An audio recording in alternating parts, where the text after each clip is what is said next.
Okay. Your name, for the record. Albert Padilla. Spell the last name, please. Padilla. Okay.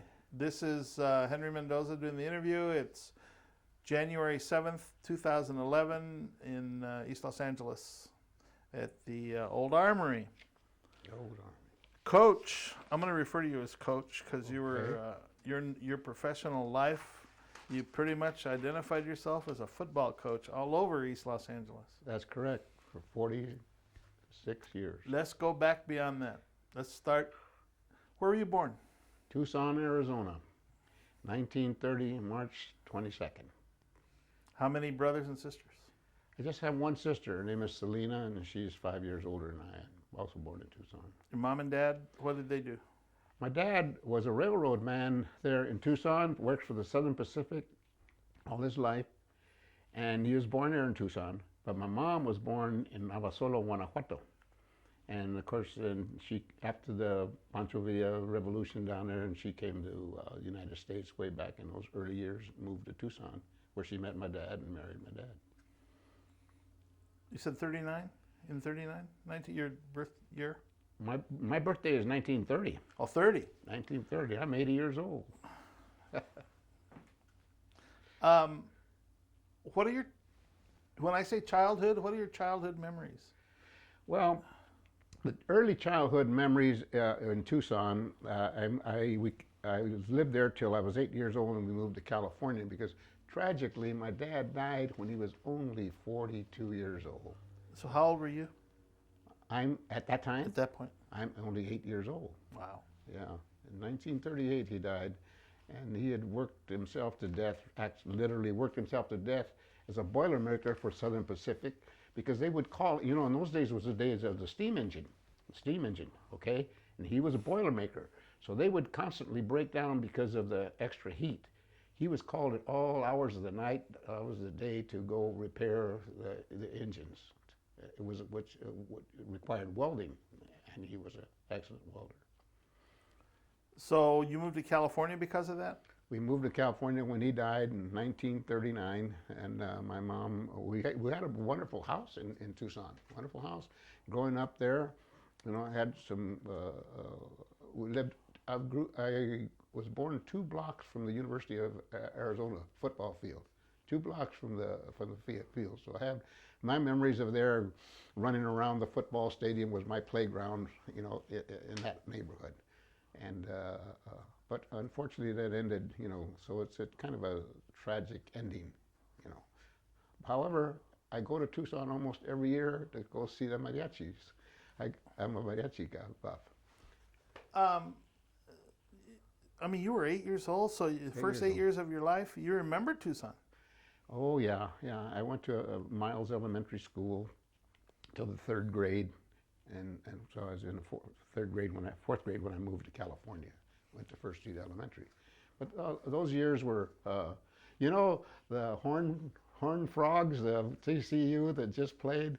Well, they were really named after the horned lizard, and there were horned lizards all over Tucson. In my backyard, I used to chase them.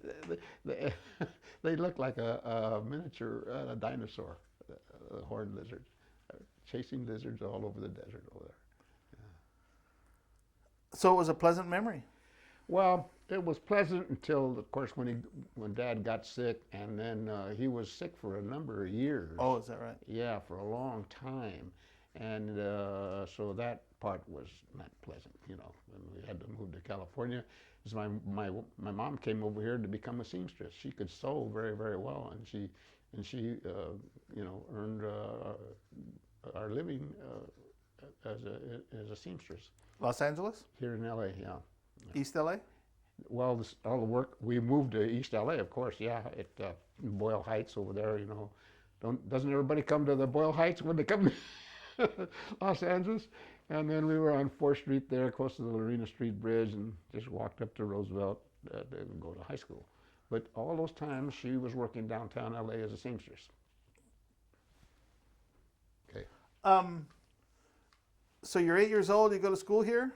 What was your childhood memories of East LA? First Street Elementary School. I had a nice little walk to go to First Street Elementary School. But what was the nice part was right behind the school was Evergreen Playground.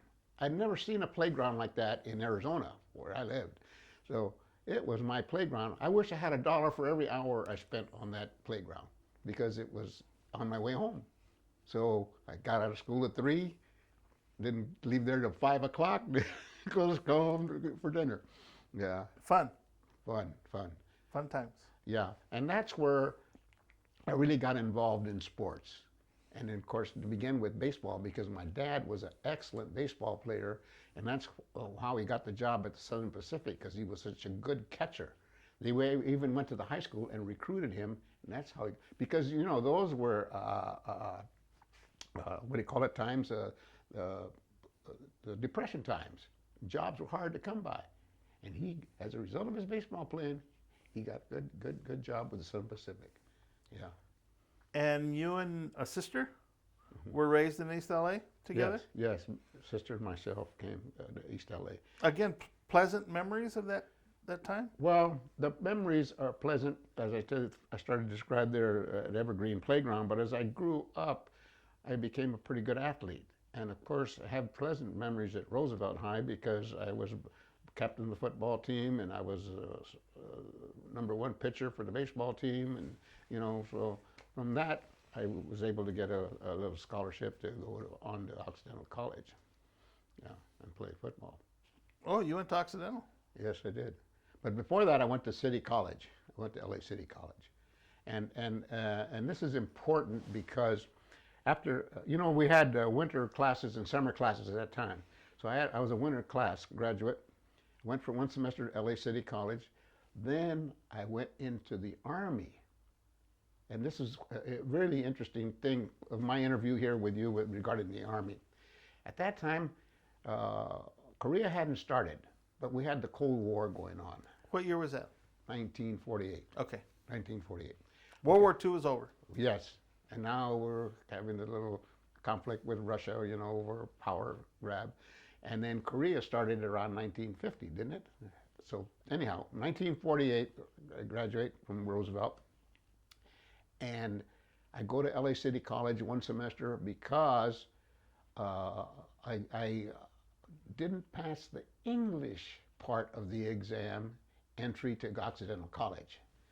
And I had good grades, and I was an academic major. But so I had to go back to LA City College. I didn't let that deter me. And I went back to City College and started taking classes there. Now at that time, this was the interesting, I mentioned the military. This was the first attempt that I was told at universal military training. What did that mean? What that meant was we are inducted in this program to go into the full time into the Army for 1 year. And then after 1 year, we were to go to 4 years of active reserve so that we could complete our college education. That was the idea behind this program. And so I went, after serving 1 year at Fort Lewis, I came out and was in the Army Reserve for 4 years. We went the last weekend of every month to San Pedro and trained. And then 2 weeks in the summertime, we went full duty to either Camp Roberts, Hunter Liggett, you know, Fort Ord, those 3 places we go in the summertime. But I was really lucky, we never got activated. And Korea was going on, full blast, and we never were activated. But you know, the interesting part, I look back, I'll give the government credit, they stood by their promise of the program that let us finish our college education. You know, which was for me wonderful because it resulted in my career in education and in coaching and teaching. You know? Now let's go back. Universal military training involved an opportunity or a promise to let you go to college. Yes. What else? Well, we had to train for a whole year. In other words, they were preparing us military-wise so we could go into war if it need be. So in a way, it was helping the government, you know, helping our country and helped us. So it took 6 years, though, for me to finally complete this entire program, because after 4 years of active, we were 2 years of inactive. And not until we completed the 2 years inactive, then I got my honorable discharge. That was April 1954. I don't want to put words in your mouth, but was the idea was to have more better prepared bodies available in the event of the need for That's exactly, you put it pretty good, because that's exactly what I thought was their objective, to have us ready and available. And we would go training every summer, and like I say, on Saturday and Sunday, the last weekend of every month, we would go to Fort MacArthur, and we were playing soldiers, running up and down those hills over there, and we had our equipment, uniform and combat boots and everything. So presumably that, I mean, similarly now, at the drop of a hat, they'll activate reserve units. They could have done that. They could have done it any time during that 6 years. We thought for sure they were going to do it when we went to the 2 weeks in the summertime, because we had all our equipment, we had all our uniforms, you know, and when we got up there to Hunter Liggett, why, we were issued our weapons, so and we fired the weapons, more training, so they could have activated us at the drop of a hat. And you know, at that time, now when China came into the thing with North Korea, we thought for sure, oh, here we go. But I'll give the government credit, they never did activate us, and it served its purpose as far as we were concerned. I think it served its purpose for them too, because they seemed to have, of course they started the draft then, didn't they? So they got enough people to go over there. I never heard of that until you talked about it before, and I'm glad to hear you explain it now. Yeah, and there was our group was largely from Southern California, that we went to Fort Lewis, Washington. And one of the guys, amazingly, later on we got out, and he went to Santa Barbara when I went to Oxy, and then we taught together at Garfield High School for 10 years. This guy I first met him at Fort Lewis, Washington. Small world. Yeah, and he had gone to Manual Arts when I was going to Roosevelt. So he was from LA also. Also from LA. Amazing. It's amazing. Small world. Yeah, yeah. World got smaller when you went in the service. And it worked, though. Worked for me. So you were in Washington for a year of active duty training, or? Oh yeah, oh yeah. I'd never been up there in Seattle. You know, it's right outside of Tacoma, Fort Lewis, and to see everything so green, because it rained so much. So that's why it was green. I didn't realize when we got out there, we were out there training in the rain. That didn't matter. We were out there, you know, doing our thing in the rain. Or were you 20, 21 years old at that point? No. Here's another thing, requirement of the system. You had to be 18 years old To get in. to get into this program. You couldn't be 19, you couldn't be 17.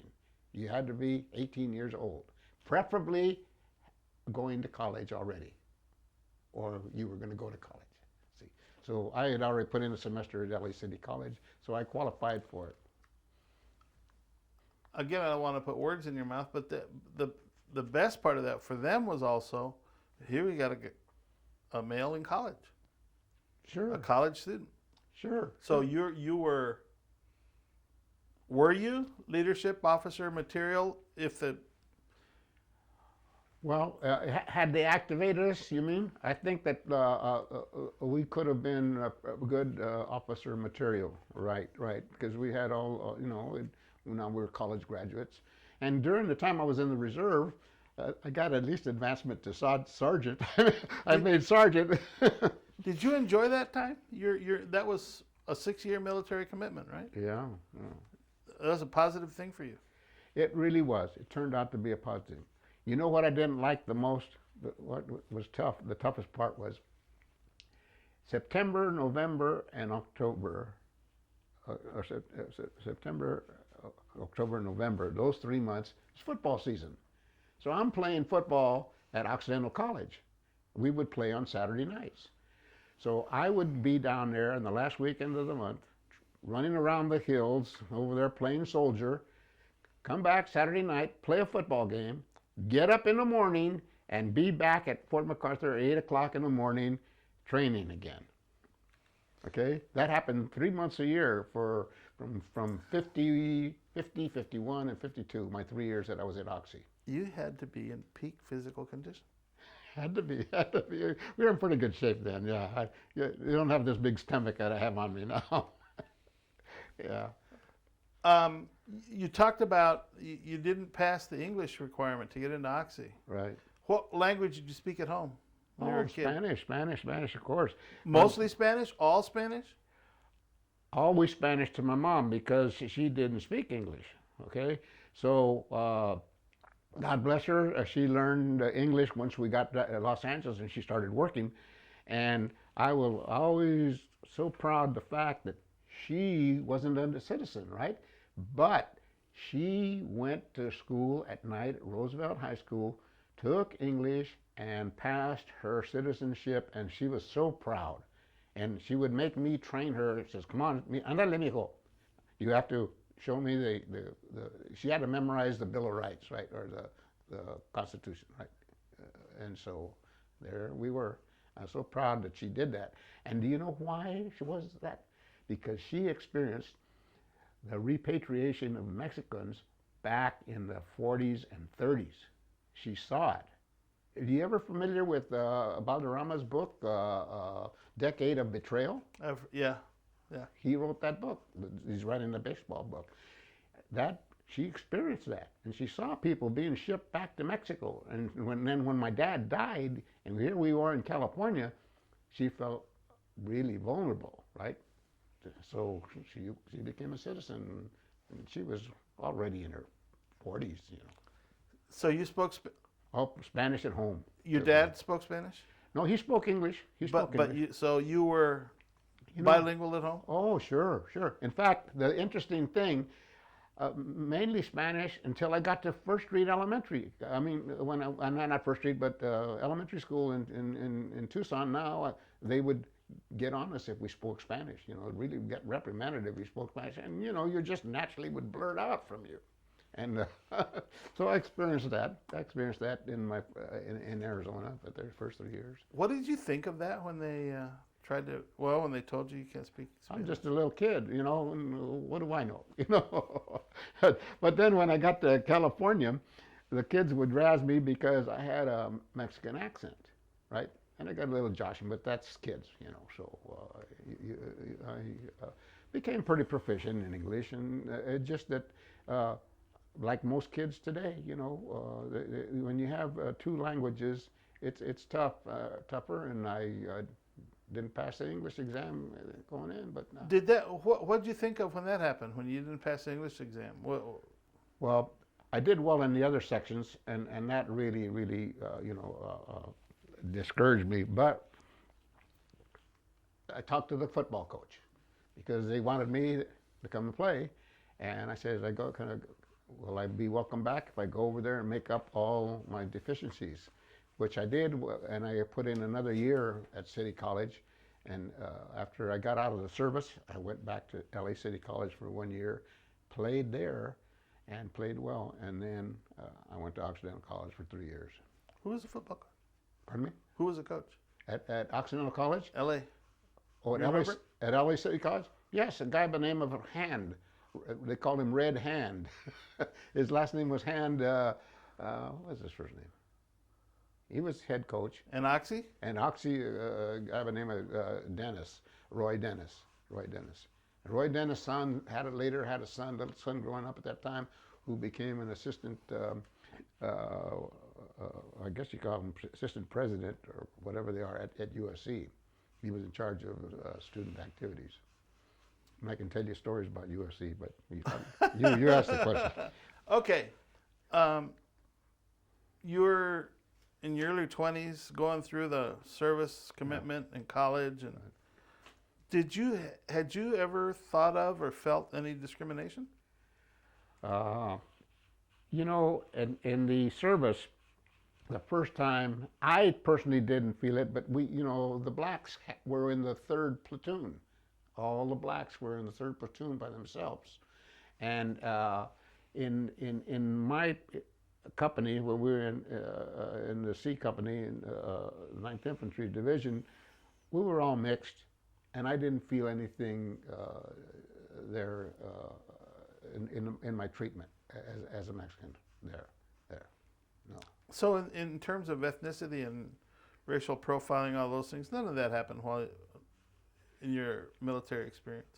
Well, not on active duty there in Fort Lewis, Washington. And maybe it's because of the area, you know. Different parts of the country are different, right? Amazingly, huh? Oh, gosh. Hard to believe sometimes. Yeah, until you go there, and you go. I went to Texas when I was already out of college, and that's the first time I experienced it in Texas. Racial profiling. They weren't going to let me eat in a certain restaurant there. Is that right? Yeah, but I was with an Anglo coach. I was with an Anglo coach, so. Now, what was that experience? Tell me about that. Well, this was in Jacksonville, Texas. Okay, which is halfway between Houston and Dallas. It's halfway in between there. And so anyhow, so it's more eastern part of Texas. And we went back to see a player that had coached for me. He played for me, and he's coaching Jacksonville High School. So we go to eat in a restaurant in this little city, and it was myself. This is later in your life. Yeah, You're a coach now. Sure, I'm already a coach, and this is I'm talking about in the '60s. This is in the '60s. Okay, yeah, late '60s, and about '68 or '9 through there, and there was an Asian coach with me. He's an Asian coach from Roosevelt, and here I am, the Mexican coach and the Anglo coach. You know, all three of us had coached this one fellow we were going to go down there and see, but they weren't going to let us eat in this restaurant, and then they just looked at us. They let us sit down, but they weren't going to serve us. And then that's the only time I've ever experienced it. It was like a slap in the face. But then our friend, the coach, the Anglo coach, spoke up and says, "Hey, they are with me. We're having breakfast here." So then they did serve us. Really? Yeah. He spoke up, and we did get to eat. You weren't there. They ignored you? They just pretended you weren't there? Before that? We were sitting together, yeah, but they wouldn't come over. Nobody would come over to our table. You remember that? Who noticed? You don't forget something like that. You don't forget something like that. What was it like? I mean, who figured that out of the three of you? Well, we must have sat there for 15 minutes or 20 minutes and nothing happened. And other people were getting served. Other people had walked in and were served, you know, after us. And we were still sitting there all this time till finally the coach spoke up and says, "Hey, we'd like to have some service over here," you know. And then that went. Let me ask you then. The first time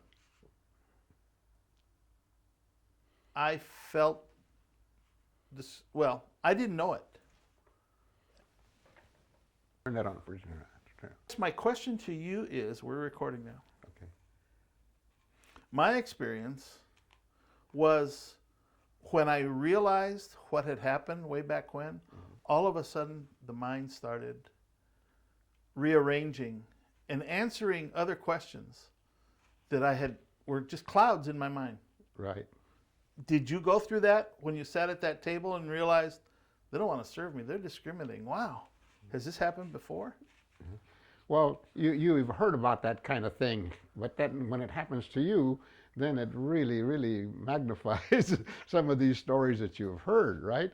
But it took me back to my experience at Occidental College, okay? There may have been a dozen Mexicans or Mexican Americans in the college at that time. And I'm the only football player. I'm the only one on the football team at that time. And I had a good friend from Roosevelt by the name of Moses Gray, who was at Oxy too, and we're both PE majors, going to be PE teachers. And we were the only ones would be sitting out there on the quad with our brown bag at lunch, eating our burritos or whatever we had in our lunch, right? And so here I was, a star on the team, captain of the team and so on, but I was never invited to their social functions. And some of these were big things, dances and so on, parties right after a football game. And I wasn't invited, And well, that's okay, you know, and I went on home. But after I'm there finally in my senior year, I get, what do you call it, rushed by a fraternity. Fraternity now, wants me to come to go to join them. And so I says, okay, I'll join it. And most of the athletes were in this fraternity, right? So now we play a football game, and I had done very well. And now about 3 good-looking girls who had never talked with me came up to me and says, hey, Al, congratulations. That was really great. And I thought they were talking about the football game. No, they were talking about the fact that I'd just been rushed by this Alpha Tau fraternity, you know. And now, after that happened, now I did get invited to a couple of parties, and they were mainly because they were being sponsored by that fraternity, But this subtle, I call it prejudice. People call it, maybe want to call it favoritism, is another synonym for it, did exist there, But But it wasn't prevalent in your military experience. No, that was amazing, and we were a mixed group there in Fort Lewis. Yeah. I think sometimes I felt like maybe I did more KP than the other guys, but I think everybody did, right? Yeah. Any KP was too much KP. So now you go through that military experience. It's a positive thing. It ended up being a positive thing. You come back to school. How was the community when you came back? Was it any different? No, because I came back to the same house there on 4th Street, Costa Rica, and I was going to, now the only difference, I was going to City College, and a City College is just another city in itself, a mixture of people there, and so I didn't feel anything different at that time, Graduate from college? And then when I left from there and I went to Occidental College, I just expressed what the subtle prejudice that I felt there, at Oxy. But I thought maybe it would hurt me in getting a job, because getting a football coaching position is there's a lot of favoritism, You want to call it prejudice or favoritism. It just exists. And so I managed to get a job teaching driver education to begin with, driver training, and happened to be an Oxy man that was in the supervisor of that area. So that helped, And your first coaching job was back at my own high school, Roosevelt High School. But wow. I got to say this, contrary to prejudices. Once again, it's who you know world, right? And of course, if another Oxy guy takes care of another Oxy guy. I was privileged to teach at a private military school, no longer exists, called Black Fox Military Institute. It was located on on Melrose and Highland. All the kids of the Hollywood people went to school there. They were dressed in uniform. It was all boys school from elementary to high school. And I was given the football coaching job, mainly because the guy before me had played with me at Oxy, and he recommended me, and so I got the job. And I taught there for 2 years. I taught one class and coached the football team for 2 years at this private school. And it was kind of an eye-opener, for a lot of people, that here's this Mexican guy coaching this school, private military institute, You say it was an eye-opener. What do you mean by that? Do people mention it, comment? Yes. Because every Friday they'd have a parade, and all the students would march by their parade, and the parents would come on Fridays to pick them up because they were boarding there. I saw Joe DiMaggio there. I saw Marilyn Monroe there. Their kid was going to school there at the time. Henry Fonda, all these, and I would be standing there, and they said, that's the football coach over there. I'd be standing there along with the other teachers. We stood there too. Well, that's the coach? He says, yeah, that's the coach. So anyhow. Isn't that, I've been through that too.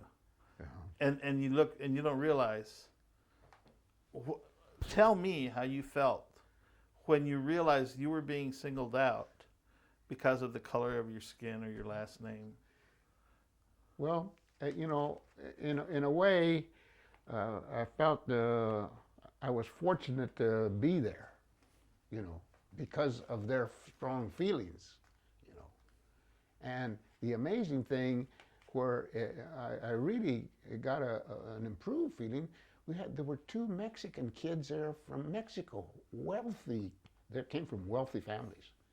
One was the son of a toreador, and he was a really good football player. They were both were on my football team. So that was good, and the fact that they could finally have somebody they could speak some Spanish with, you know. Coach, that made them feel good. This is what year, roughly? This is 1953. 1953? And 1954. So you're here telling me that in 1953, 54, there were two Mexican nationals that could play football. That's amazing. Isn't that amazing? Isn't that American football? Yeah, well, I had to teach them. from scratch. Pretty hard to believe, huh? Well, but that, I guess they were good athletes? They were pretty good athletes, yeah. They had a lot of athleticism, yeah. And you know, the one thing I did for those kids, after I found out, you know, they were boarding there, and they stood when Christmas time came about, and the other kids, wealthy kids, would go home for Christmas, right? And these two kids were sitting there in the dorms. I didn't know it till the second year, after the first year, that they were just staying there in their rooms in the dorms all during Christmas. So the following year, this is my second year of Christmas, I offered them to come home and spend a weekend with me at Christmas time at my house, and says, but you're gonna go to church.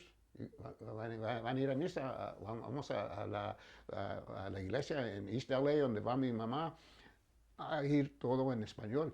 We're going to go. And so they loved it, the fact that they came and they went to East LA, and you know, it took them to church, and they got to eat some of Mom's cooking.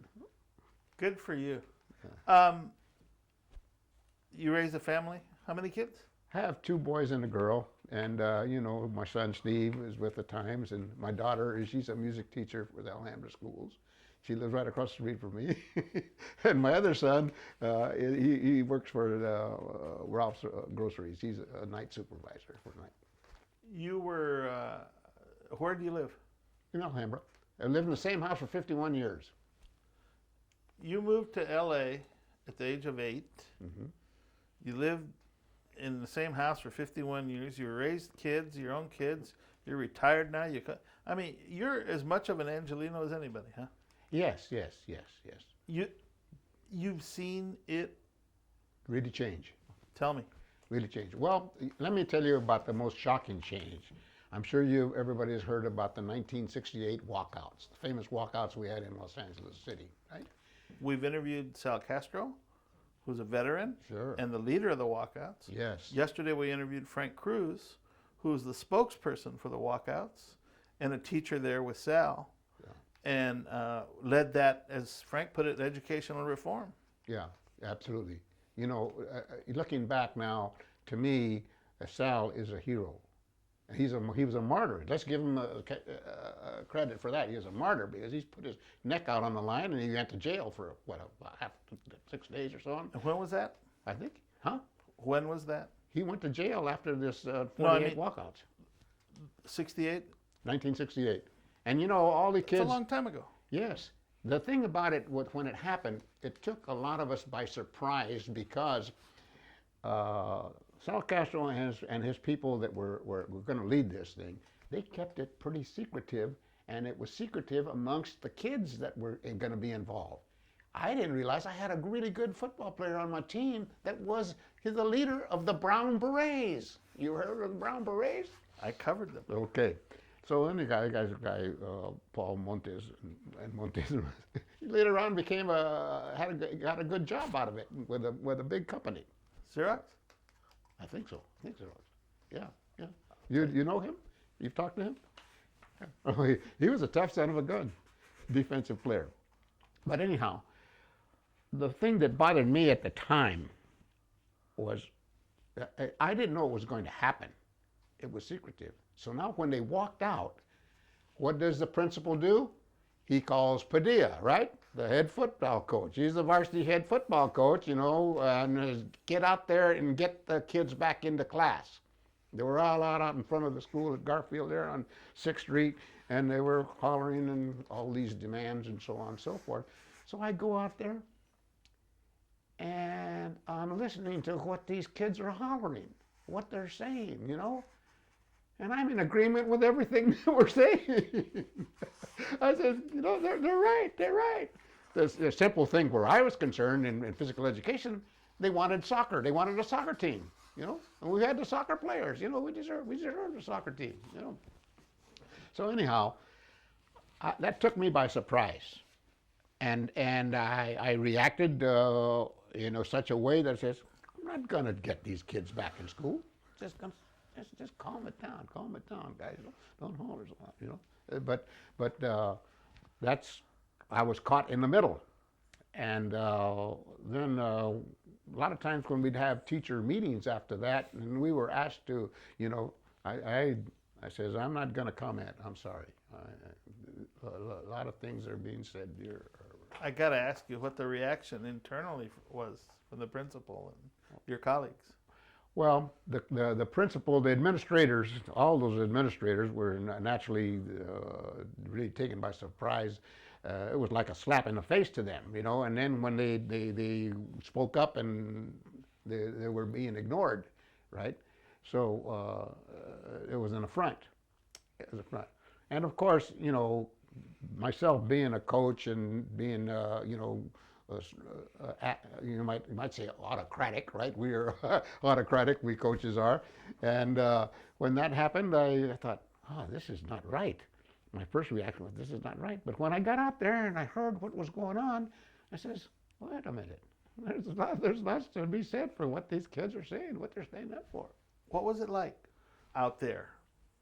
How long did this go on? Give me, as best you can remember, recount that walkout.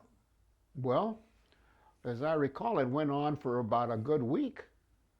A good 5 days at least, that it went on. And of course, the number of kids that were out there simmered down in numbers wise. And of course, some of them were even arrested, and taken in by the sheriffs. And so I guess they were afraid of that might be happening to them. But my recollection is there was no violence or Right. It was all peaceful. Yes, and there was nobody hurt. There was nobody hurt out there, and they weren't throwing things. They weren't throwing things, They walked out. And of course, the reason they got on me is some of the football team was out there, and they had their jerseys on. They had their football jerseys on out there, So naturally, who's going to be called to get out there but the coach, And the thing about it was, what kind of bothered me the most was when I'd go to the teacher's cafeteria, when we go over there at nutrition time and eat, and boy, well, there wasn't too many Mexicans in the on the faculty at that time anyhow. You know that I'm the first Mexican-American head varsity football coach in the city of Los Angeles? And that didn't happen until 1960. Sadly, that doesn't surprise me. Yeah, it didn't happen until 1960. I'm really proud of that. Tengo orgullo, that happened, because there were guys before me, like Coney Galindo, and he wasn't given that position. Because, the head varsity football coach is kind of a prestigious position, and I happened to be the very first one. And also later on, I'm the first one. The walkouts, demonstrations continued into 1970. Because now at 1970, I transferred to East LA College, and they were doing their demonstrations over there too. Now, when I'm a rookie teacher there in 1970, right? Now, those kids are a little more aggressive than they were in high school. And they were demonstrating, asking for things, and one of the things was a soccer team. And I was proud to say I had a role in getting us a soccer team. So now they asked me to get him the first soccer coach, and I did. I got him the first soccer coach. When was the when were the East LA riots? The March for Peace, the Vietnam War peace march. You're asking me for what year? I'm thinking it was 69 or 70. It was more in 70 because I was Yeah. I started in the fall of 70, and it was when I was at East LA College, so it had to be in 70. And my point is, and my question to you is, because you live there, you know the neighborhood. Historically, the school walkouts were the first mass organized demonstration by Chicanos, Mexican Americans, whatever you want to call them, Right. in East Los Angeles. The first ones in greater Southern California Correct. Correct. to make a statement. Correct. Would that be your interpretation? Yes, exactly. And now, historically, I like to refer to it as a social revolution because it was. Up to that time, we had been subjugated. I say we Mexicans had been subjugated, and we, in the teaching profession, a lot of us didn't get up the ladder, didn't get to be principals or administrators, until this happened. Your colleagues, your faculty wasn't No. very diverse? No, we had very, very, very few. You go over there now, and the faculty is primarily Latino. Historically, it's interesting to Sure. look back on that, huh? Sure. And I'm, at East LA College here. Where is it going to happen? When is finally a Mexican going to get a job? It's going to be at a Mexican predominant student body, right? And East LA College is it for me. So I was the first guy in the PE department, Mexican, to be in the PE department, and I'm become the first football coach, varsity head football coach in the state of California. First Mexican American. I'm proud of that too. But that didn't happen until 1973. So, you've seen a lot in this lifetime. A lot of changes. Yeah. And recently we were having this discussion with a few fellows that says, well, how has this gotten better?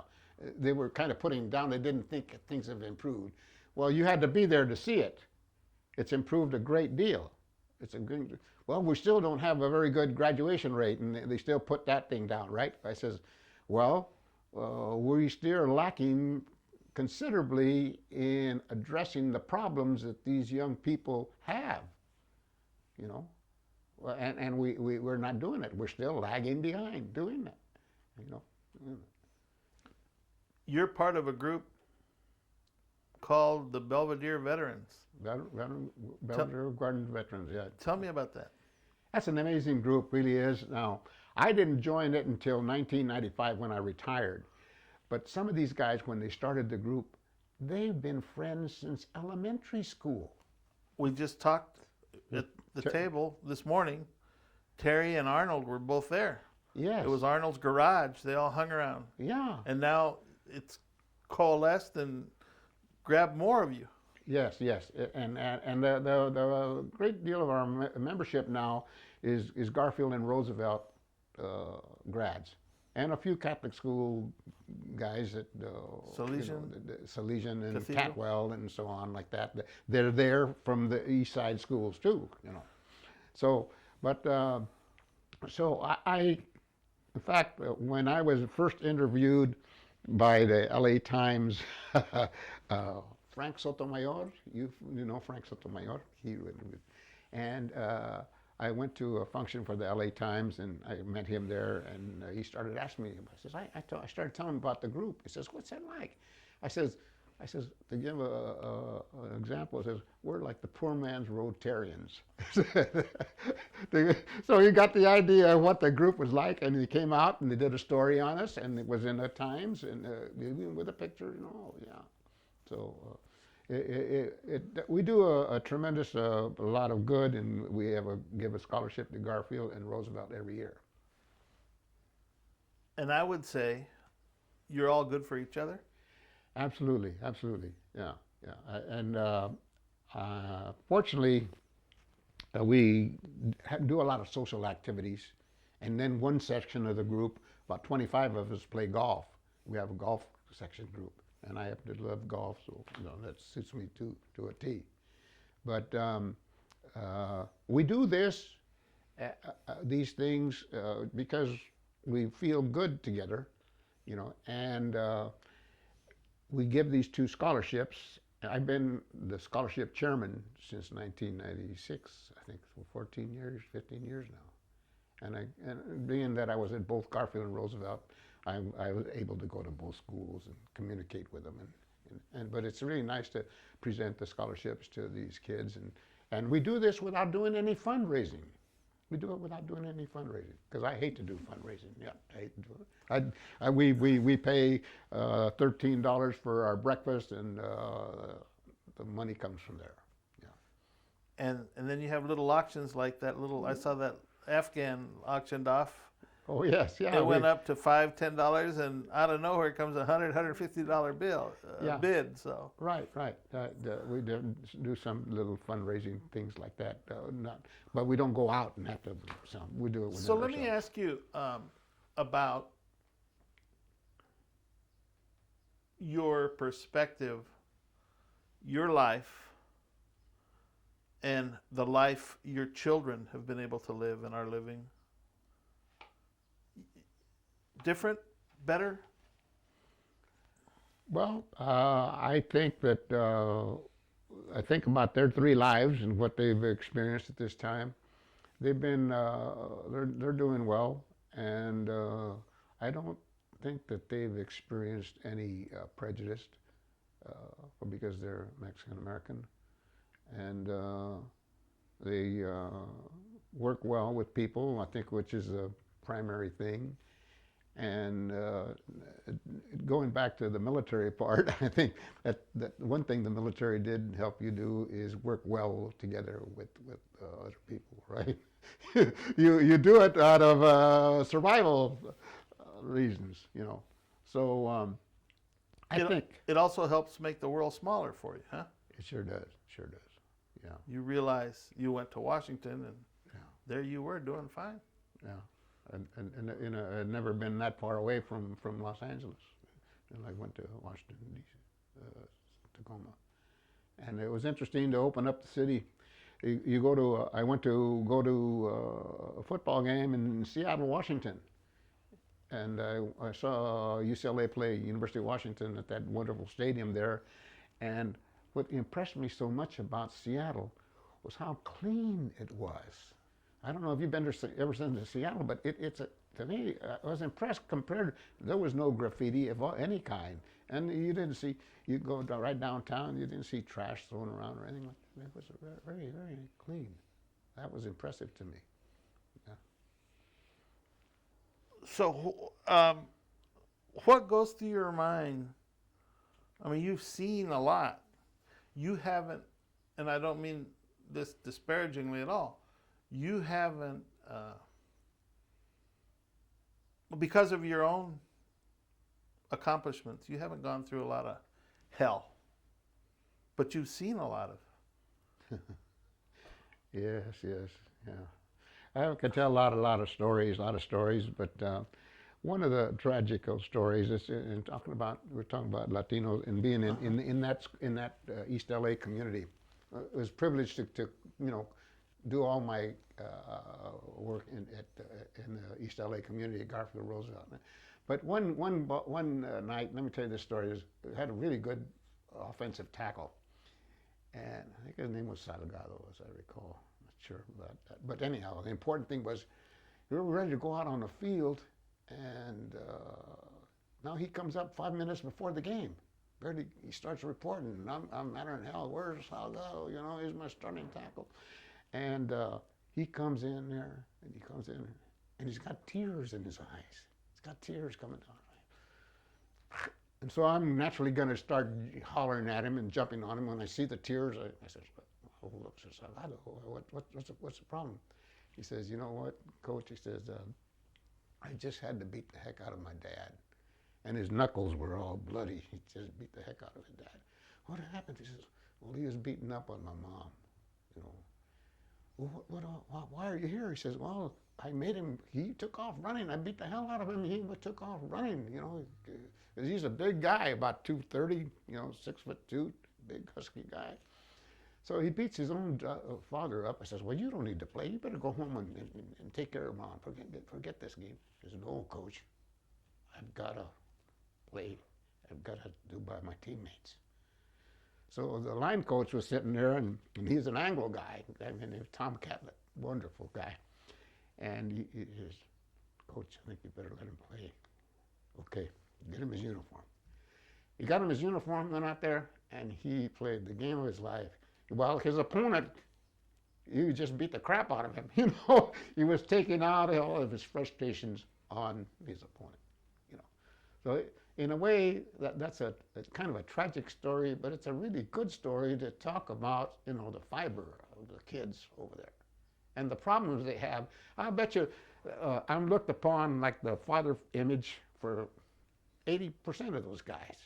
You know, the father's not home anymore, you know. So it relies on the coach. Tom Catlett. Tom Catlett. The same one? Great coach. Auto shop teacher. But he coached other places too, right? He went on? Oh, no. Different Tom Catlett. Different Tom Catlett. Different Tom. Anything else you want to say? Add to this? Well, yes, this is important. You start out with my name. My name is really Hector Albert Padilla, and that is what is on my birth certificate. So when I go to enroll in the Army, you know, go in there, there's a sergeant there taking down, I'm in being in, what do you call it, all the information that they take down, and says, what's your name? Albert Padilla. Says, let me see your birth certificate. It says Hector Albert Padilla. He says, no, you're not. Your name is Hector Albert Padilla. And that's what all my military records will show. And I brought my, discharge papers and my inductee papers there, and that's what it reads. So I just wanted to make sure you got this on the on the interview because so I'm really Al Padilla. We're near the end of a tape. There's a couple of things I want to ask, so let's just pause. Okay.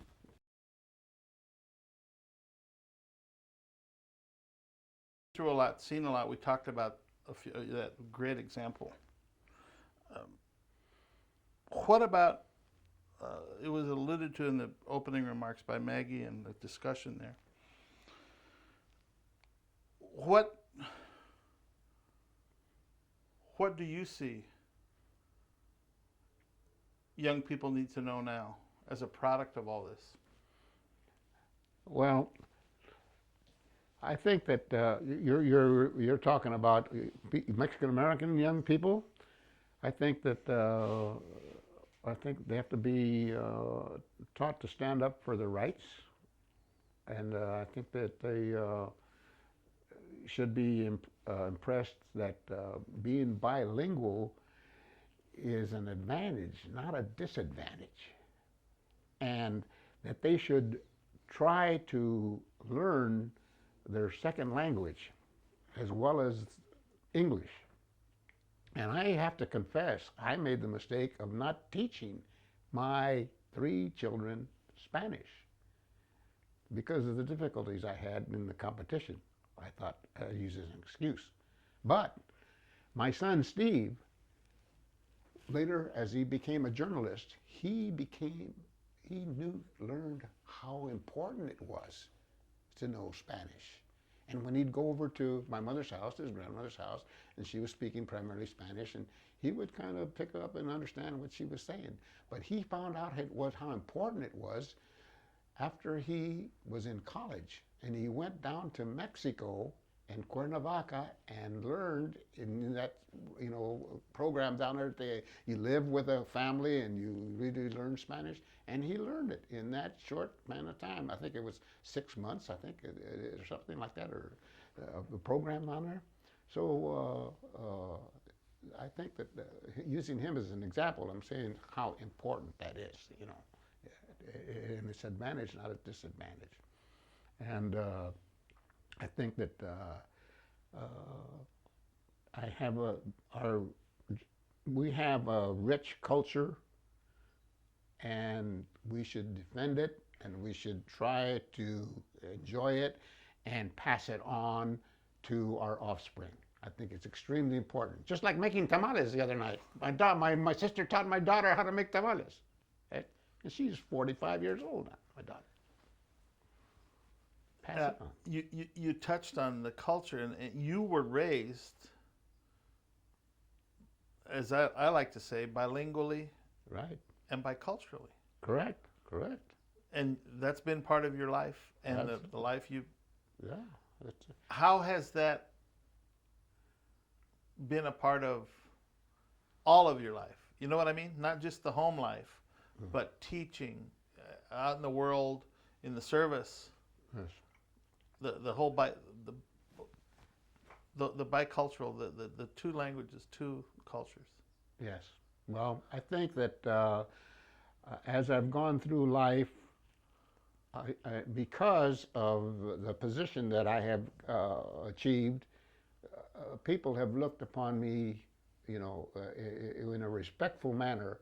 And if when I do bring out the culture or my love for mariachi music, or whenever I do speak some Spanish, I think I look upon it in a respectful manner, and I think sometimes in a envious manner, especially from my own two children that don't speak English. And so I think that it's been you might say a blessing in disguise, and I have nobody to thank for it but my parents. One last question, and you can say whatever you want after that, obviously. Washington, that's the only other place you've lived. Washington, D.C. Tucson? Tucson. Then the state of Washington. And to the state of Washington, right, here in L.A. So I'm not really a world traveler. Well, yeah, but you have traveled, but that's immaterial. What about the bilingual, bicultural life you know? Was that up in Washington too? Did you see? You know what? The one thing immediately, I'm missing Mexican food when I'm up there in Washington. So I'm searching around. We go into town with my GI buddies, right? And they weren't Mexican. They weren't Mexican. One guy was from East LA by the name of Louis Baker out of Lincoln High School, but he wasn't Mexican. And so now I says, hey, let's go look for some Mexican food, Al. So we finally found a restaurant in Tacoma, and then when we went on leave to Seattle, we went looking for one immediately too, and of course they're with me, so now we're going to find one, right? And then of course they're going to ask me, what was it good, how good was it, so on and so forth. Did you? So, oh yeah, we found a couple of restaurants, one in Tacoma and one in the entire city of Tacoma, only the one. There was a couple in Seattle, and of course we looked in the phone book, see if we could find them there. But in the city of Tacoma, only one. Different times. Yeah, we're talking about 1948, yeah, 1948. And then one time I went on leave to Portland, Oregon, and I found Portland, Oregon to be a very, very friendly town, especially to the GIs. They were a very friendly town. But I never found a Mexican restaurant in Portland. Anything else you would say or add to all this? Well, I think that the military experience, although I didn't really like the daily Army thing, but it was something that had to be done, and I was looking forward to getting back to college, and which I was able to do, and then result in in the tremendous career I had in education. That raises one other question, because you've seen them, these young boys, young men. You were very, for whatever reasons, fortunate and attentive, and you made your military career happen. That's not the case with all of your students, huh? Yes. Well, I don't know if I follow the question Do exactly. you, well, my question is, what do you tell them as you see some of these young men going in or not going in? Do they need it? Do they not need it? How the military? How do you relate to them in terms of their potential, what they can get or not get out of the military experience? Well, to some of them, when they've been misbehaving and they look like they could really use, some military life, I've always encouraged it. I've always encouraged it. And yet, on the other side of the token, during my coaching career there at Garfield High School, Vietnam was going on, and had many guys go in, and some didn't come back. In fact, I just went to a funeral at Riverside last week, and this guy ended up being my neighbor, living up the street from me, David De La Cruz. He was in Agent Orange up to his waist in Vietnam, right? So that's the bad side of the coin.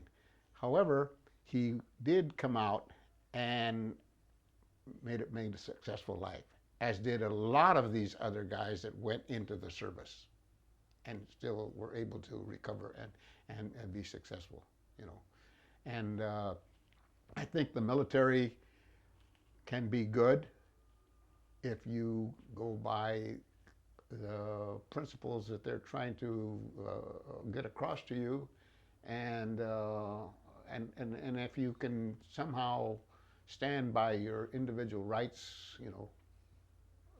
under that structure, then you have to try to do that too. We talked a little bit about the watermark that the walkouts were. Mm-hmm.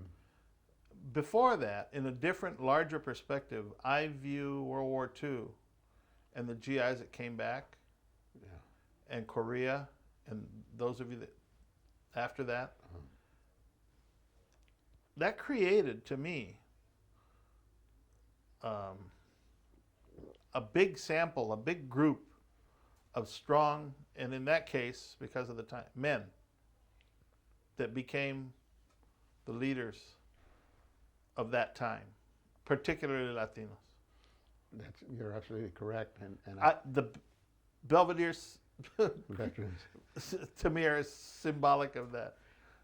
Yes, I agree, because these fellows went into the military and served honorably, and came back and made a good life for themselves, and I'm sure they encountered some difficulties.